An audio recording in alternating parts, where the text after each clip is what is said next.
Assalamualaikum warahmatullahi wabarakatuh. Halo semuanya, sebelumnya izinkan saya terlebih dahulu untuk memperkenalkan diri. Nama saya Nabila Walia Zahri dengan NIM 12320201117. Nah, di sini saya mau membuat video tutorial tentang bagaimana sih cara penggunaan AI ChatGPT. Nah, di sini aku tahu gitu, mungkin banyaknya dari kalian yang menonton video ini sudah tidak asing gitu dengan ChatGPT. Atau bahkan kalian sudah sering menggunakan ChatGPT di kehidupan sehari-hari, terutama di kehidupan dunia akademik. Nah, tetapi di sini aku mau menjelaskan lebih rinci mengenai ChatGPT ini. Di sini aku akan membedah fitur-fitur apa saja yang ada di ChatGPT yang mungkin teman-teman jarang ketahui gitu. Nah, oleh maka dari itu, simak videonya sampai selesai. Ini dia. Nah, barangkali sebelum kita masuk ke tutorialnya, mungkin di antara kalian ada yang belum tahu gitu, ChatGPT ini tuh apa sih? Nah, ChatGPT ini itu adalah sebuah program komputer yang dirancang untuk membantu kalian dengan sistem chat. Jadi, ini tuh bisa disebut kayak teman virtual kalian. Kalian bisa menggunakan ChatGPT yang mana itu adalah sebuah AI untuk menanyakan tugas atau menanyakan pertanyaan-pertanyaan yang kalian bingungkan. Dan juga ChatGPT ini bisa kalian ajak untuk berbincang juga. Nah, mungkin untuk kegunaannya yang lebih spesifik, kita akan membahasnya di video kali ini. Ayo teman-teman, nah sekarang kita masuk ke tahap tutorial, yang dimana di sini saya akan menjelaskan penggunaan dari ChatGPT yang lebih mendalam. Nah mungkin sebelumnya bagaimana kita bisa masuk ke ruang ChatGPT ini? Yang pertama teman-teman itu bisa membuka Google Chrome di laptop teman-teman ya, karena kita menggunakan device Windows. Yang dimana di Chrome itu kalian bisa mencet keyword ChatGPT dan pilih web yang paling atas. Nah, lalu ketika kita sudah berada di ruang ini, nanti ada pilihan antara menggunakan ChatGPT Premium atau non-premium. Tapi menurut saya pribadi, menggunakan ChatGPT yang non-premium ini sudah sangat amat cukup gitu. Karena ChatGPT non-premium ini juga sudah memuat memuat seluruh fitur-fitur yang dibutuhkan oleh kita. Jadi cukup non-premium juga. Nah, lalu kita mungkin langsung saja masuk kepada penggunaan ChatGPT yang pertama. Yaitu yang pertama, ChatGPT ini itu bisa menjawab semua pertanyaan teman-teman. Ini itu sistemnya seperti Google, cuman dengan sistem chatan. Jadi kayak teman virtual, tapi yang bisa menjawab semua pertanyaan-pertanyaan yang ingin ditanyakan oleh teman-teman. Nah, misalkan di sini kita mau nanya, siapa penemu ChatGPT?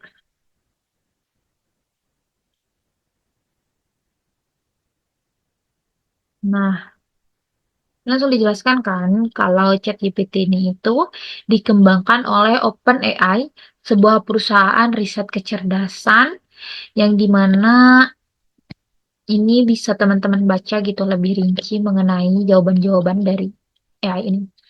Namun misalkan contoh teman-teman tuh nggak merasa puas gitu dengan jawaban dari ChatGPT ini, teman-teman bisa meminta ChatGPT untuk berikan jawaban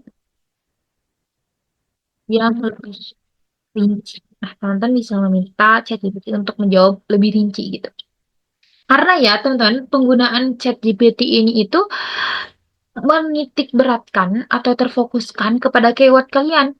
Jadi kalau kalian ingin mendapatkan jawaban yang baik dari ChatGPT ini, maka kalian harus memasukkan keyword yang baik juga. Harus keywordnya tuh secara termerinci gitu. Nah, nanti kalian bisa terus saja gitu membuat keyword yang baik agar ChatGPT-nya juga memberikan jawaban yang memuaskan untuk kalian.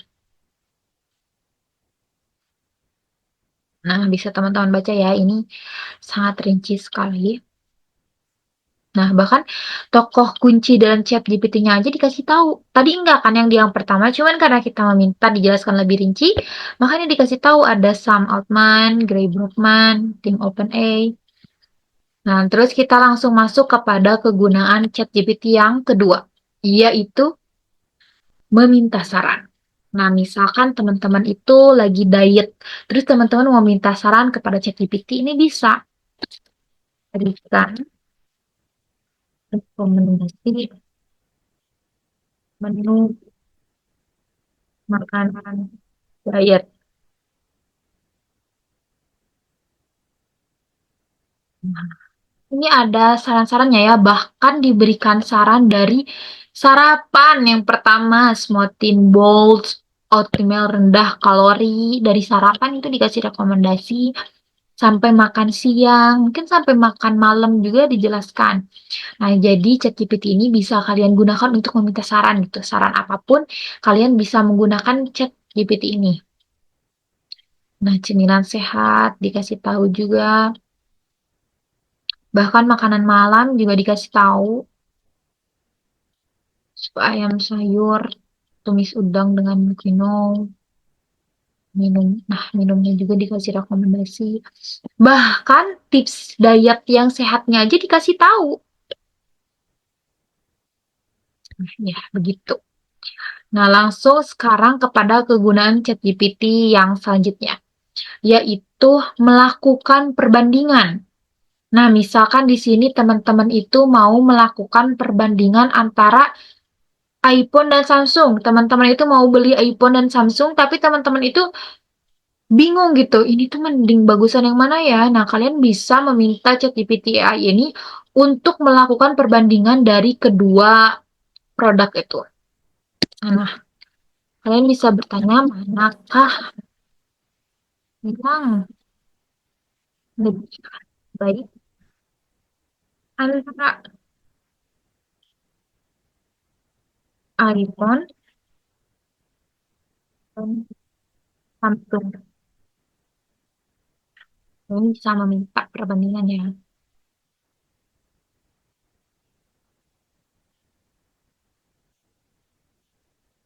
Hmm. Ini yang pertama, di atas itu dijelaskan dulu sistem operasinya.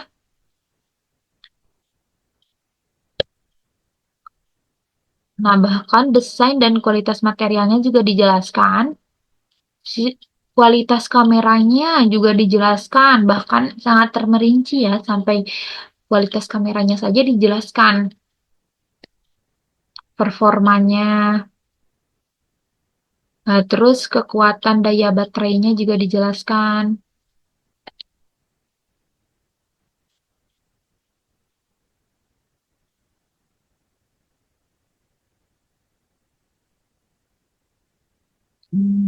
Teman-teman lihat ya, ekosistem dan layanannya juga. Nah, terus diberikan kesimpulan juga untuk ChatGPT-nya gitu. Kesimpulan mungkin agar kalian lebih mudah gitu memilih antara Samsung atau iPhone. Nah, terus selanjutnya adalah kegunaan dari ChatGPT adalah bisa digunakan untuk menulis kreatif. Nah, ChatGPT ini juga bisa kita gunakan untuk mencari inspirasi. Misalkan teman-teman mau menulis cerpen, mau menulis puisi, terus kalian butuh inspirasi. Nah, teman-teman bisa menggunakan fitur ChatGPT AI ini. Misalkan aku di sini mau buat puisi tentang SpongeBob. Nah, terus aku butuh inspirasi nih. So, aku nyari tahu di ChatGPT. Buatkan puisi tentang SpongeBob. Bobs.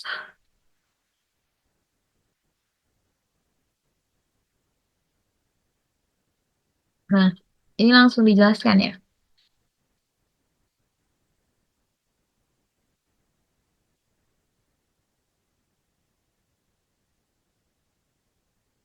Nah, ini langsung ada dijelaskan ya. Judulnya, SpongeBob SquarePants sang ceria di lautan. Di bawah biru samudra nan luas, hidup SpongeBob si Spons yang tak pernah malas. Tinggal di rumah nan unik, nanas cerah. Mencari kebahagiaan dalam gelak tawa dan langkah. Dan lain-lain. Bisa teman-teman baca ya. Jadi pokoknya ChatGPT AI ini itu bisa digunakan untuk membuat sebuah karya yang kreatif. Nah, selanjutnya ChatGPT AI ini juga bisa digunakan oleh teman-teman untuk merangkum. Nah, misalkan teman-teman itu lagi baca buku nih, aku juga lagi baca buku Madilow, tentang Madilow. Nah, terus teman-teman ini tuh sebelum baca Madilow itu pengen tahu dulu gitu. Ini tuh bukunya itu ngejelasin tentang apa dulu gitu, ngejelasin tentang isinya itu garis besarnya itu tentang apa sih gitu. Nah, teman-teman bisa minta ChatGPT AI ini untuk merangkum. ChatGPT ini tuh bisa merangkum, guys. Nah, misalkan buatkan rangkuman buku Mandilo.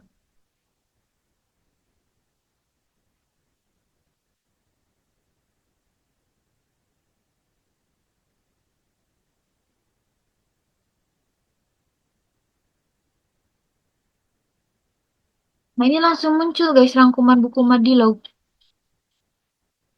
Buku Madilog adalah karya, nah dijelaskan dulu di atas ya siapa penulisnya dan lain-lainnya. Nah, terus di sini juga ada latar belakang dan tujuannya,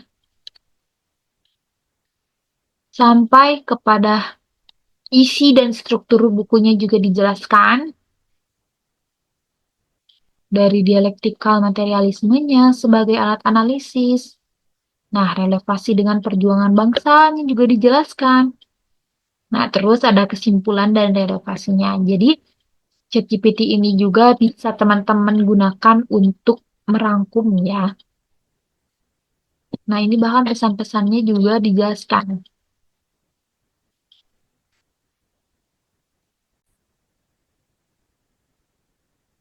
Nah, lalu fungsi dari ChatGPT selanjutnya adalah membuat catatan.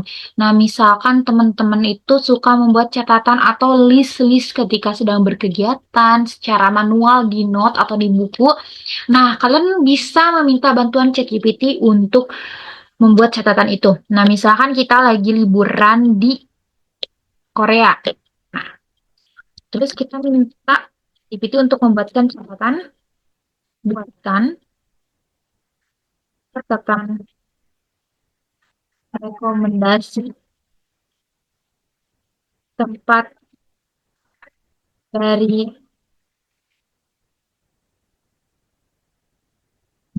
wisata di Korea.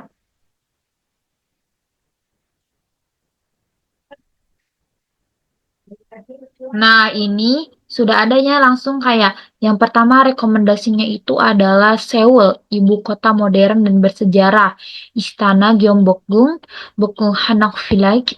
Jadi rekomendasi-rekomendasi tempat gitu. Jadi ketika kalian berlibur, terus kalian membutuhkan list untuk tempat-tempat yang bisa kalian destinasikan, nah kalian bisa minta ChatGPT untuk membuatkan catatan list-list dari rekomendasi-rekomendasi yang mau kalian datang. Nah, ini bahkan ada Gyeongju, kota warisan budaya,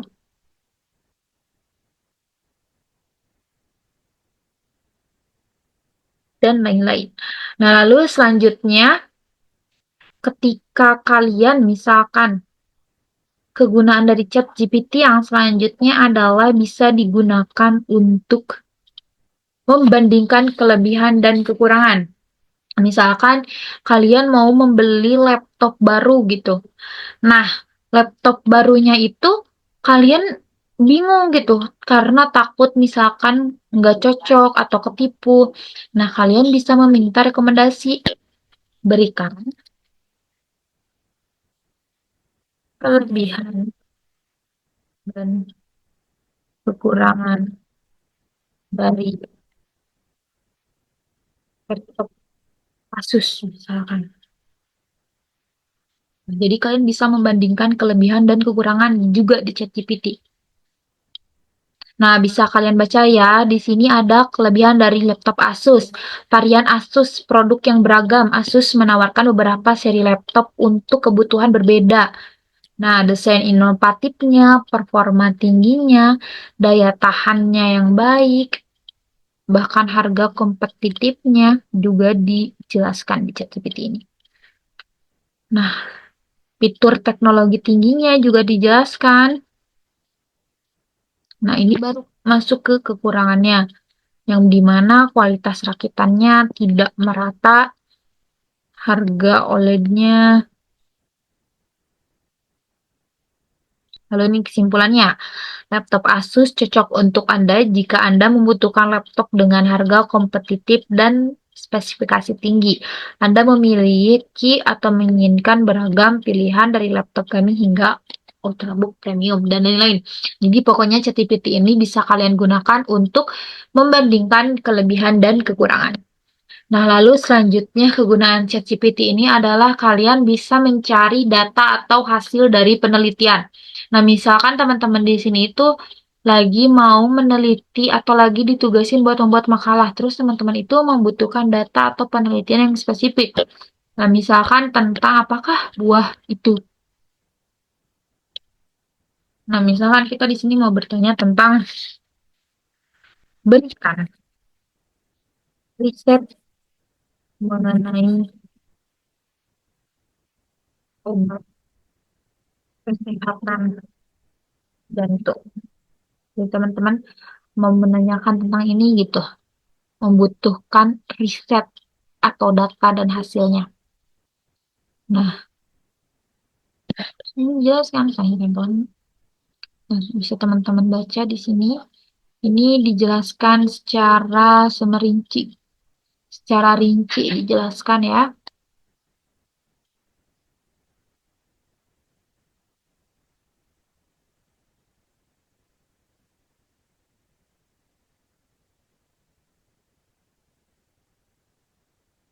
Nah, bahkan dijelaskan juga efek COVID-19 pada jantung. Nah, jadi pokoknya ChatGPT ini juga setiap memberikan data atau fakta atau jawabannya pasti di bawahnya itu disertai kesimpulan agar memudahkan teman-teman juga untuk menganalisis mengenai teks jawaban tersebut. Nah, di sini lihat, jika Anda ingin informasi lebih lanjut, sumber-sumber ini dapat membantu. Nah, kan tadi bisa digunakan untuk data atau sains hasil penelitian. Nah, ini bisa kalian akses gitu kalau ingin meneliti lebih dalam. Nah, mungkin di sini ada sedikit tips and trick yang mau aku berikan kepada kalian gitu. Ada 2 tips yang mau aku berikan. Yang pertama, ketika kalian akan menggunakan ChatGPT ini, usahakan kalian memberikan prompt atau deskripsi pertanyaan atau yang lainnya ke ChatGPT ini dengan spesifik untuk mendapatkan hasil yang lebih maksimal. Nah, lalu yang kedua, ketika kalian menggunakan ChatGPT, usahakan selalu memberi feedback kepada ChatGPT itu tersendiri agar ChatGPT ini itu bisa memperbaiki dan menyempurnakan jawaban-jawabannya untuk ke depan-depannya. Nah, mungkin sekian ya video dari saya. Mungkin untuk closing statement saya, mungkin dari tutorial-tutorial video ini tuh hanya introduction atau hanya dasar awalan dari penggunaan ChatGPT ini.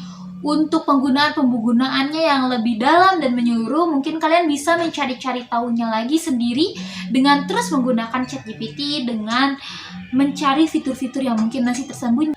Nah, sekian video dari saya. Saya ucapkan terima kasih dan mohon maaf atas segala kurang-kurangnya, karena saya hanya manusia biasa yang tak luput dari kesalahan. Saya ucapkan terima kasih dan Assalamualaikum warahmatullahi wabarakatuh.